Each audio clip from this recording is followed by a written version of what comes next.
August 7th, 1942. The morning sky over the Solomon Sea looks like brushed steel. A flight of Zeros leaves Rabaul as a thin white seam across that metal. Below them, the ocean is an endless field of hammered blue, puckered by wind.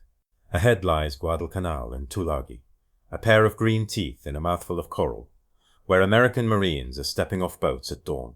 It is the first day of a fight that will turn a campaign into a calendar. It is also the day a single pilot will demonstrate how far muscle memory, trim, and stubbornness can carry a human through the worst minute of his life. He is Saburo Sakai. He is 25. He has the high cheekbones of a farmer's son, and the posture of a man who believes work should be done clean or not at all. He learned to fly in a navy that made a cult of precision, and has seen enough combat since then to know that the air most respects people who take it personally. He holds a reputation in his hand like a gift he did not ask for. Ace. It is a hard word to an aviator because it can make you a liar inside. But today it is simply something that other men think when he walks toward his aircraft. His aircraft is a Mitsubishi A6M2, the Zero most of the world will learn to fear before it learns to fight it properly. It was built by people who loved lightness more than they loved armor. The wings are broad and thin. The controls, at speeds where most fighters stiffen, remain obedient to fingers. The engine, a Nakajima Sakai, draws air with a happiness that has always made pilots think of the sea. The Zero's reach is long. Its landing gear is obedient if treated like a friend. Its carburetor will never forgive a ham fist. It is a machine designed for men who think a gram off the wing is worth a minute in the sky, and it suits Sakai the way a perfectly balanced knife suits a cook, without needing language to explain it. The brief is simple by the standards of a war. American ships are crowding the beaches at Guadalcanal and Tulagi. Japanese reconnaissance is certain. Japanese reaction is automatic. Rabaul launches what it can, bombers and fighters thrown like stones from the same hand, and tells its men to find targets and punish. Zeros will range out, sweep, strafe, shepherd bombers if they can, and disrupt if nothing else can be done. It is the first day. The fronts are not yet fixed. The only certainty is that somebody will be surprised before noon. Sakai climbs with his section into a sky where the horizon is a knife. The air at 15,000 feet is cold in a way that keeps thoughts clean. The formation runs out of the light rain that was still clinging to the shoulders of New Britain, and into pure light. The radio is chatter at first, altitudes, bearings, small jokes with edges, but falls to business as they approach the islands. Smoke draws on the water in long commas from shells. White wakes write English on the sea. And over the beaches, black dots grow into aircraft shapes with American teeth. The first engagement is a blur in the way that all first engagements are blur. Energy, position, decision. Sakai sees an enemy flight, peels with his wingman, and turns with the air in the direction his guts have been trained to think is safety. A Zero eats altitude like fruit. He trades it for position and bites. There is time for one satisfaction, for the engine note to come up clean, for the sight to hold steady, and the tracers to march in a way that says yes. A bomber staggers, another bolts. American fighters dive to intercept. The sky becomes several small wars, any one of which can kill you, each of which pushes you into the next. After the first clash, the fight rearranges itself into a geometry no one would have drawn in a classroom. Zeros. And American fighters scribble lines over the landing force. Anti-aircraft fire throws timed blossoms into space, where aircraft will be just after they are. The sun is a weapon. The cloud is a weapon. The small shape a minute from where you look is the most lethal weapon of all. Sakai rolls into a position behind a dot that is putting out little flickers of orange at its nose. It resolves to a Douglas SPD Dauntless, an aircraft that looks slow until it is not, and carries gunners who are products of an American religion that says the man in the back can save the crew. The textbook says to attack a Dauntless from its quarter and under, out of the arc where the rear gunner can put metal into your canopy. The textbook also says that the air will always give you the shot you want. Today the air is honest. The Dauntless is busy with its own corrections. It is banking, climbing, trying to rejoin somebody else's problem. It looks vulnerable in the way a man turning his head looks vulnerable. Sakai commits. He slides down to where his plane feels happiest, lets the sight drift onto a place that practice has made into a picture in his hands, and squeezes. His guns pour into the SPD. Metal parts from metal in a way that all machinists hate. The pilot of the Dauntless throws the aircraft, and the rear gunner, if he is still breathing, does his job. 230 caliber Browning machine guns, when they fire at your face from 15 yards, do not care how many perfect approaches you have made in your life. Bullets stitch the space between the Zero and the enemy, and then they stitch through the Zero. A line rips across the front of Sakai's cockpit. Something that is not air hits the right side of his head, the impact like a hammerhead swung by a man who hates you. His world turns to light. Blood chooses sight before it chooses anything else. It pours across his face and into his eyes. He loses the aircraft for a second, measured by the sudden scream of air, where his hand has fallen off the stick. The sky rotates without asking him whether he wanted to be in another position. When he blinks, there is only red. When he blinks again, there is still only red. A pilot lives in and through inputs. Vision is the master input. The second is feel. The stick whispering rather than telling. The rudder pushing up against the bones of the leg. When vision is taken, a pilot becomes an animal in a way that has something to do with the sea. You concentrate your mind in one or two senses, and you hang there until the water stops trying to drown you. Pain is an input too, and in those seconds Sakai has more input than any brain should be asked to pass. It is not a sharp pain so much as a hot, heavy presence. Bone has been involved. The right side of his face is becoming something it was not. His right eye is not available. His left eye is forced to be many things. The only camera, the only way to read the corner of an instrument, if an instrument can be seen. The only place from which the world makes it clear whether sky is up and sea is down. He does not black out entirely. A slip and he is gone. A breath and he is back. He finds the stick with a hand he cannot feel properly, and discovers the aircraft is still an aircraft, honest, when everything else wants to lie. He pulls gently. The engine is still a live animal. It answers. The Zero does not punish him for having been hurt. If anything, it forgives more than an American aircraft would have forgiven. Designed light, it has always met him halfway, at speeds where other machines would have become sullen. Now it meets him more than halfway. It offers the smallness of force that means he can turn inputs made by a man with one eye and an arm that is losing fine motor strength into a bank angle that holds. He checks his hands and finds 3 facts as if picking objects from a pocket he thought was empty. 1. His right hand, the one that should do most of the precise things on this aircraft, is unreliable. 2. His left hand can serve the throttle. 3. He can still feel pedals. He can fly a Zero if he can see a hand's breadth of sky. That is the sum that the part of his mind that has become a sergeant offers the part of his mind that wants, more than it has ever wanted anything, to rest. Any instrument panel is 3 things at once: numbers, ratios, and light.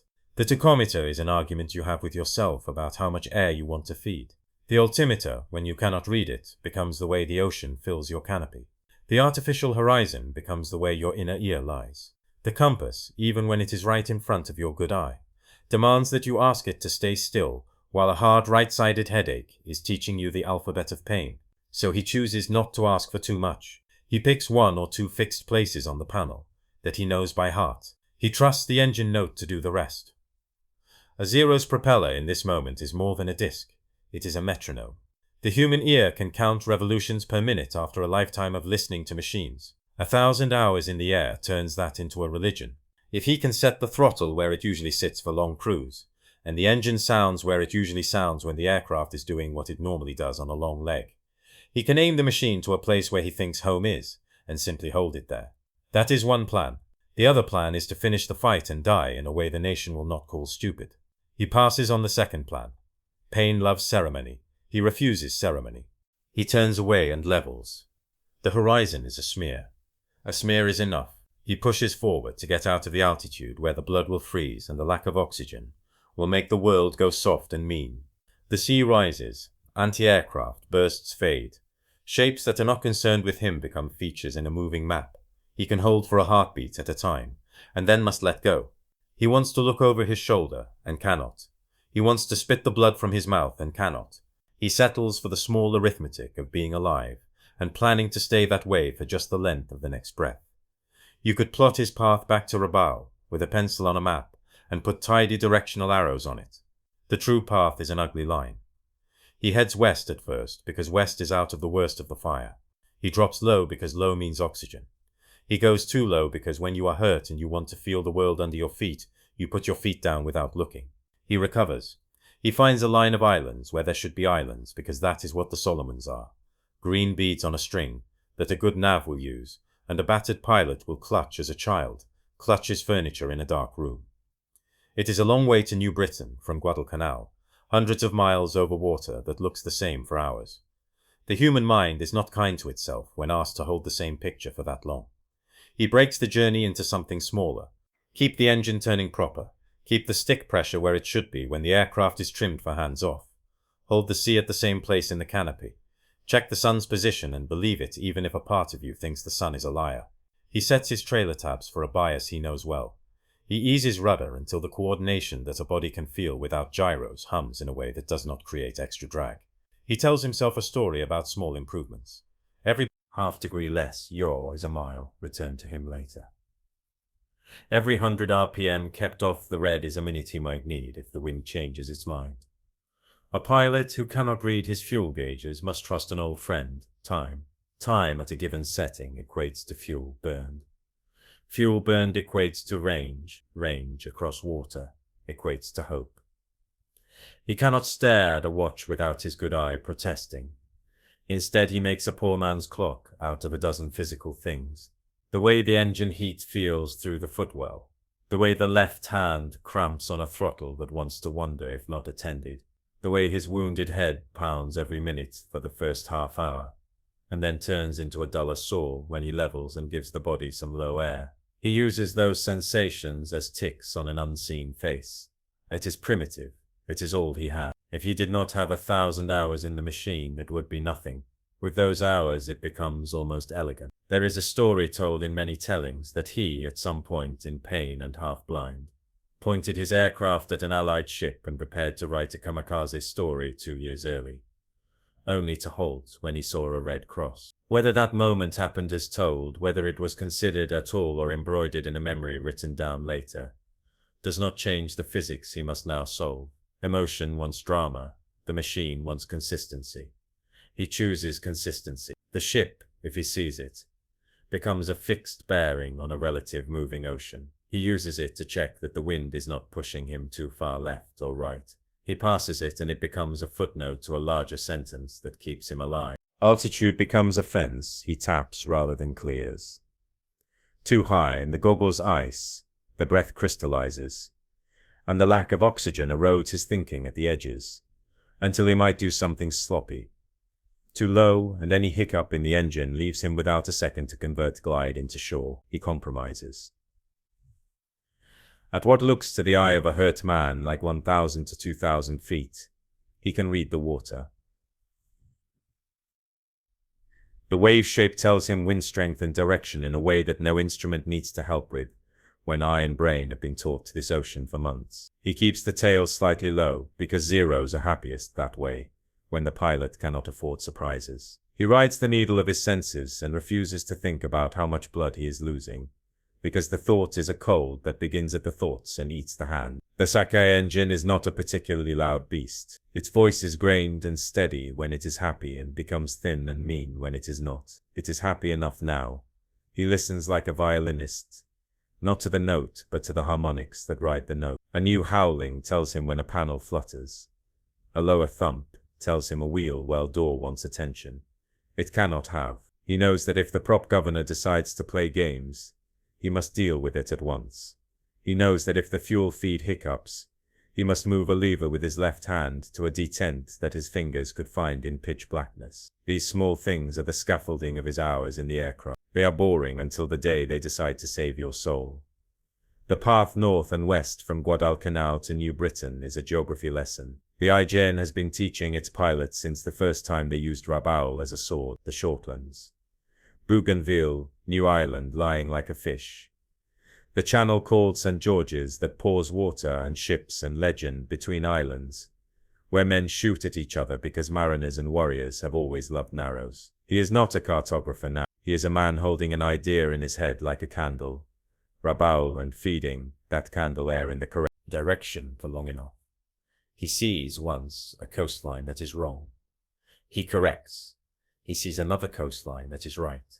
He trusts it. He is too hurt to allow himself to indulge the sailor's pleasure of picking out every known headland. He glances when he can and is content when his inner ear tells him the airframe is not making more work than it has to. In a long flight, there are moments when thought moves from survival to something more like elegance. They are dangerous because comfort has killed more pilots than flak. He catches himself relaxing and tightens. He talks to himself about procedures in the way people walk themselves through making soup when their hands are shaking. Touches and checks he does without thinking in an hour where he is taken care of. Require language, throttle, friction lock, mixture, prop governor check, fuel selector where it should be if it's been jarred by a bump you didn't feel. Tail trim still biasing slightly down. A whisper of left rudder because the aircraft is carrying damage. The air can feel better than you can describe. When New Britain rises, grey-blue against blue-grey, it puts a slice of relief in his chest that produces its own cruel effect.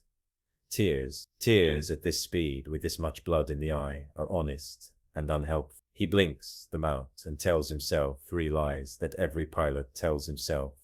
When he gets home after the first feeling of being safe breaks, something inside. Almost. There, easy from here.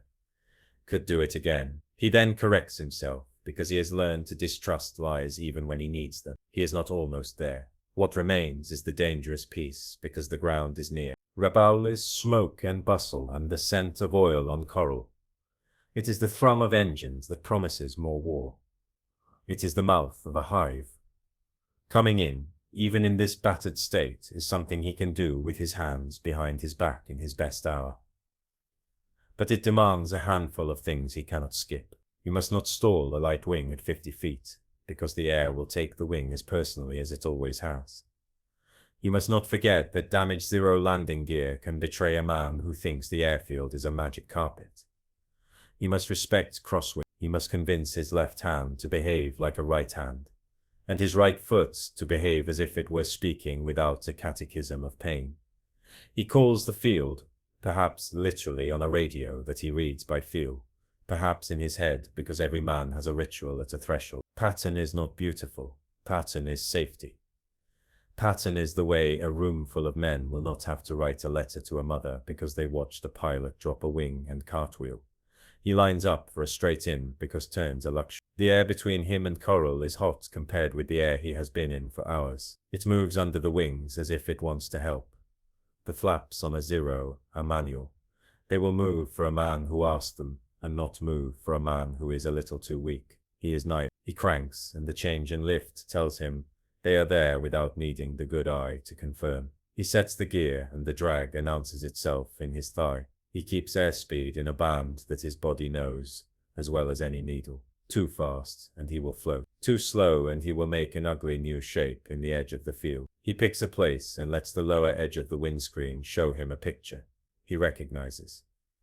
Corrugated glare, heat ribbon, the sickly green of clipped grass around the matting, and he prepares himself for the bump that will arrive like a surprise, even when you invite it. He puts the zero down in a way that convinces the earth to accept it, rather than in a way that defeats the earth. It is not pretty. Pretty is for men who are critiquing each other. It is effective.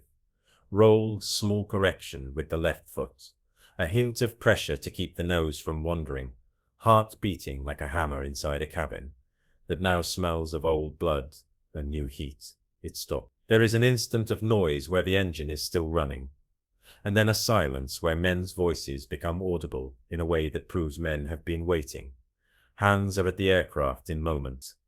A mechanic reaches up, and his face becomes as white as a man's face can be in this heat, because the amount of red in this cockpit is not something a man prepared himself to see before lunch. The landing reads like fiction to anybody who has not seen a badly hurt pilot put a battered plane on a short runway.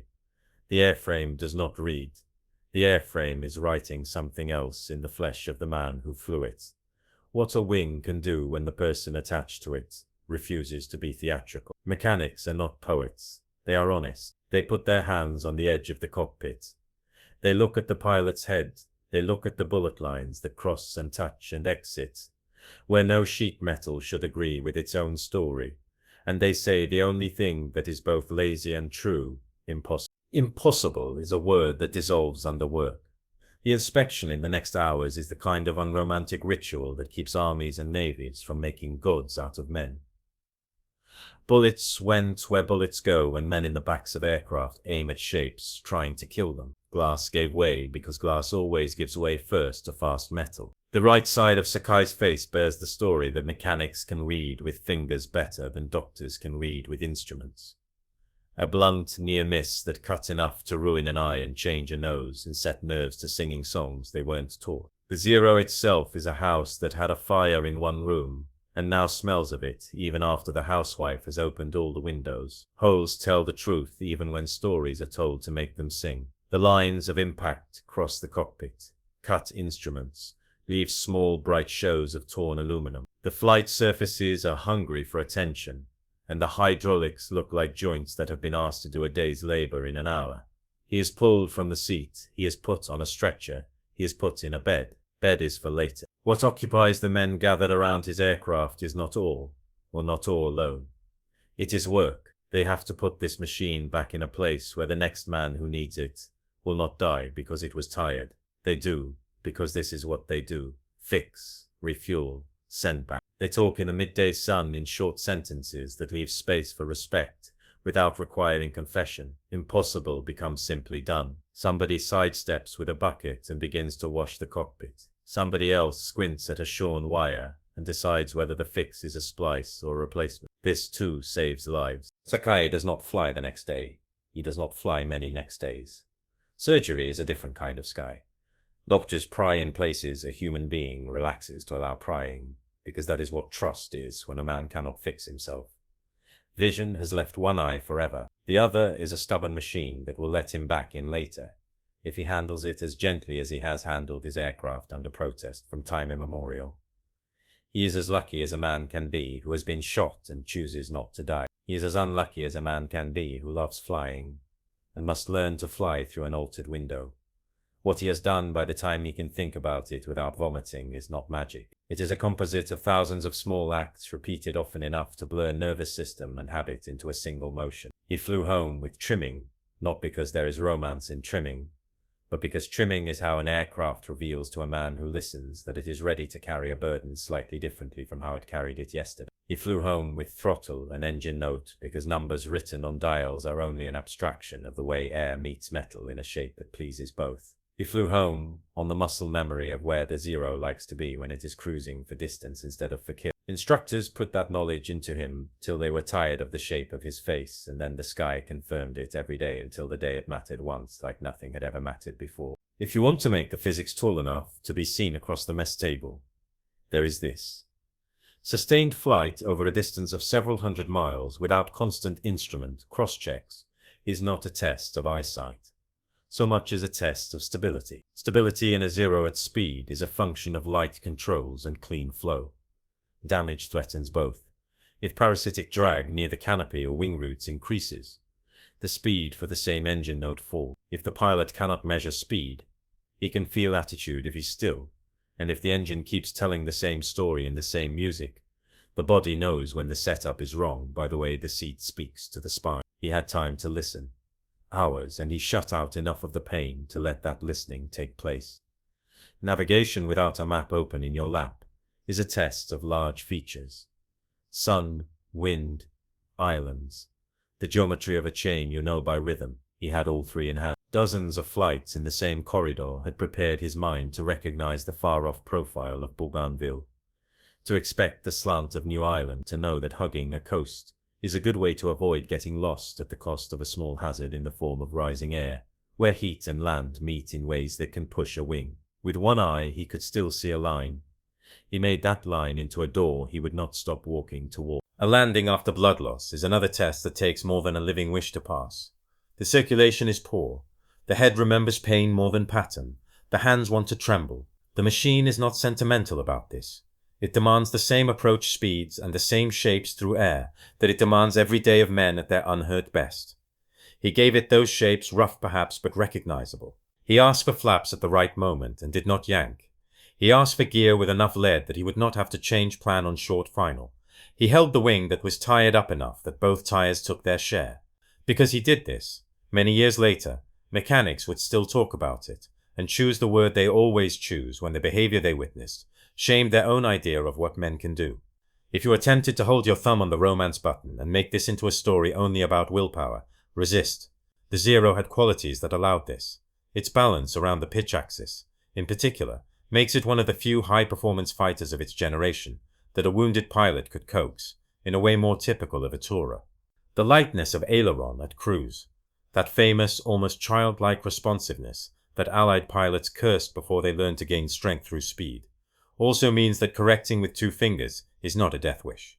The lack of pilot armor that allowed a bullet to destroy a face is also the lack of 100 other pounds that would have made the aircraft sink its spirit into the ocean, short of the line. This is not consolation. It is the particular way this compromise between protection and range saved a life after it had endangered it. There is a lesson in that paradox that belongs in all design rooms where men choose between kinds of harm. What he decided to do afterward belongs to a different part of the story. And here it matters only because it says something about the force of habit that turned what would have killed other men in their seats into a flight that now, as the decades recede, reads like something made up by a novelist who loves Act 3s. He recovered enough to return to flying. He continued to do the only thing that made a day add up for him. He left a portion of his sight in the sunlight over an island, and did not spend the rest of his life asking others to pay for that loss. His country asked still more, and he gave it. He walked, many years later, into rooms where people asked him to tell this day's story, and he told it enough times that it became a song learned by heart, and altered at the edges by the way voices age. There will always be disputes among historians about little parts of this hour. Which type of enemy aircraft fired the rounds that broke his face? What the exact power setting was on the leg home? Whether a certain thought did or did not occur to him when he saw a ship of a certain shape at a certain time in a certain sea? Those disputes do not touch the core. The mechanics who stripped his aircraft and counted the holes did not count his heartbeats or time his pain. They weighed aluminum and steel and fabric. They measured brakes and bends. They measured the deflection of a flap hinge when too much load had been pushed through it in a landing that used more runway than stories admit. They scraped the blood out of a seat where blood had no right to be. They were not moved to weep. They were moved to say impossible. That is as good a certificate as any committee will ever write. The pilots who watched him limp into the medical tent or the hospital hut, who smoked outside because there was nothing else their hands could do, did their own measuring. They measured their own margins and found them thinner. They measured the space inside themselves where they carried the idea of what could be done when it needed to be done, and found it bigger. Men learn from demonstrations more than from lectures. A wounded man arriving out of the western sky and putting a fighter on a coral strip with one eye and an engine that ought to have asked for a rest 3 hours before is a demonstration that reaches into men and moves furniture around. There is an easier way to make this day into a riddle with hero on one side and machine on the other. That way is lazy. Better to say this: a man who had built his life around a set of habits that only mattered when the air was paying attention, found himself in one of the small wars inside a big war that takes back everything it has ever given. He took damage that should have ripped him off the map. He then spent the next hours doing little things correctly and refusing to do big things stupidly. He let the aircraft help him. He flew like a man who had promised himself once, long ago, to respect the parts of flight school that most young men think are beneath them. He did not let himself dramatize. He inched home across a fuel and pain budget that would have bankrupted many. He landed. Others called it impossible, because they needed language for the way the day had been stolen from death, and it seemed arrogant to say merely that it had been done well. There is still the temptation to end here, at home, with silence and gratitude. But the channel you are listening to exists to point at untold stories and say the quiet part out loud. Skill has a geometry. The geometry that saved Saburo Sakai after the Dauntless's gunner put a straight line through his cockpit. It's the geometry of keeping a wing honest, holding a trim tab where it makes the most sense for long legs, trusting a throttle setting that your ears tell you is right, forcing a brain to treat a swollen eye as a single lens through which the world is still true. Every flying service in the world tries to teach this. Most men learn it in parts. A few become dictionaries of it. He was one. There is also this: when mechanics tell you something is impossible, they are paying a compliment to the physical world. Their profession is to live inside constraints and give them names. They are impressed when someone lives inside constraints and finds the one place where a little more is permitted. They do not mean miracle. They mean a remarkable alignment of 100 working parts where one failure would have toppled all the others. That is why their word is worth more than rhetoric, The airframe did not lie after the fact. It became a witness. It wrote down with holes and stresses and scorch marks that a zero, which was a summation of hundreds of small design decisions that often made it vulnerable to men in the rear seats of enemy aircraft, with rifles styled into machine guns, could also be the exact machine that a battered human could steer into the narrow alleyway between death now and death later. The long leg from Guadalcanal to Rabaul is not a path the sky remembers. The sky forgets everybody, eventually. The ground where the wheels met coral and bounced and then clung is covered with grass. Now in places where people do not know the smell of gasoline any more than they know the sound of old Sakai engines. But there are still men alive who close their eyes and see a canopy painted in red from the inside. A dashboard full of instruments that might as well have been chalk for all the good numbers can do you. When a human fluid has made them into a blur. A left hand stuck to a throttle with the same adhesive that stuck one pilot to his fate. For a few minutes too long, and then the quiet of the sea at 1005 feet is out behind you, and the new noise of a different kind of courage replaces it. The story you just heard is not given to you to admire and then forget. It has two actionable pieces. One is that habits are a bank you build for the day you better not need them. Practicing approaches with the right speed until you can sit up in bed in the dark and tell a student to speed without opening an eye is boring. It is what saves lives when an eye cannot open at all. The other is that a machine's character is not a review in a magazine. It is the sum of touches 1,000 men have learned to make that let it do more than the brochure promised when the brochure was written in a warm office with better coffee than a fighter strip ever had. If you liked this, subscribe for more untold stories of the war, not just the big arrows on maps, but the small ones inside cockpits and workshops, where men bought days that the rest of us spend without thinking. A mathematician with a drawer full of cardboard once saved a convoy because he believed in cycles. An engineer on a motorcycle once saved a squadron because she believed a washer could be the right size. And a pilot once saved himself because he believed in trim, sound, and a straight line over water. The headlines are loud. The truth is quiet. Listen to it.